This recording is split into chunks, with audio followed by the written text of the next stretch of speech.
So today is day 10 of not masturbating for me, and as I related in my last video, this could be it. This could be the one that goes for the rest of my life. I don't plan on ejaculating for any other reason either, so this could really be it for the rest of my life.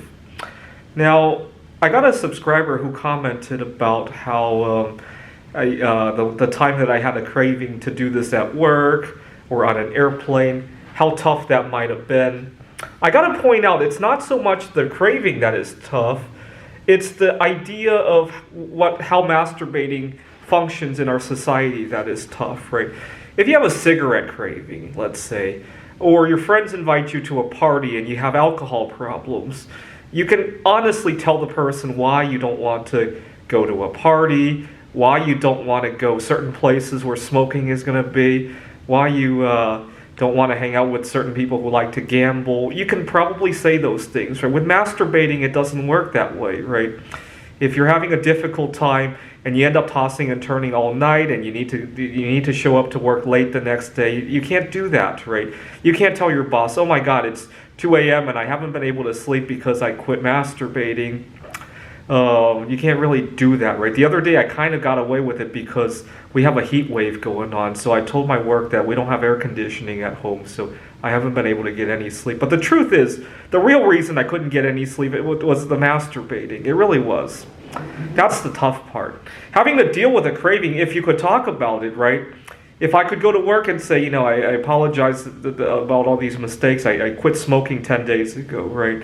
I would imagine that would flow. Actually, I have heard people tell me that, so I know that flows a heck of a lot better. I'm not going to join you guys at the office party because I recently quit drinking. It's too much temptation for me. Or certain food events, right? I recently started a diet, or I have some health issues. That's too much temptation for me. I can see myself doing that, although food is not nearly as easy as the alcohol, and certainly not masturbating certainly isn't as easy as either one of those, right? Especially given my job. I work with a lot of children, right? I can't really do that. I tried to I had one client who was a little bit old enough to understand what masturbating is. I told him I quit a very personal habit. I left it at that. And I left them to guess. He and his mother were guessing what it might have been. And that was that. That's the hard part of it. The craving itself isn't so bad. What had happened on the airplane was I was watching a video of Polish Idol Season 1. The winner, Elisa Genasi, and the runner-up, Evelina Falenta. And I have a crush on both of them. And I was masturbating.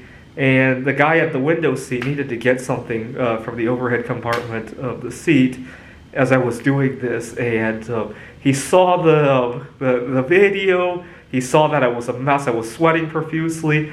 And he gave me the look of, just pretend I didn't see what I just saw. And then I know he saw what was on the computer. He was curious about what kind of porn I had on there. And then he saw it was just two girls with their clothes on, and that was the silliest part of it. It made me feel really embarrassed. But masturbating isn't the worst kind of cravings I've got. 3 years ago, I had another addiction, overeating. And what really sucks about the food cravings is that I put up with a lot of shit in order to get to my food. So even 2 weeks ago, I had gone to our local Whole Foods, and they still don't have indoor seating. I don't know if they're even more worried about COVID or they just haven't ordered the furniture yet. They only have outdoor seating. Now outside, it was like 20, 25 mile per hour winds. And as I put my food down, napkins were blown all over the place. Papers were blowing everywhere. There was a huge whirling sound, and when I opened my container of food was flying everywhere. And even then, I still couldn't resist the temptation to dig into my food. Right? I can't imagine myself doing anything else in those kind of circumstances. Right? As much as I love stargazing, not when it's 110 degrees. Right?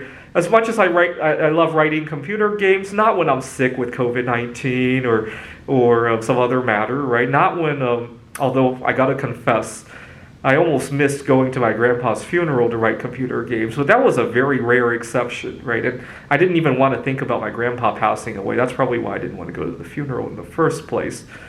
But I would never put up with 25 mile per hour winds to do any of those other things, right? Except for eating for some bizarre reason, right? And eating and masturbating caused me to lose all sorts of common sense, decency, my dignity, just to get to them, right? Unfortunately, and that's why I sometimes I have to draw the hard line and just say I'll never do it again, right? I wish I could do it with my food, by the way.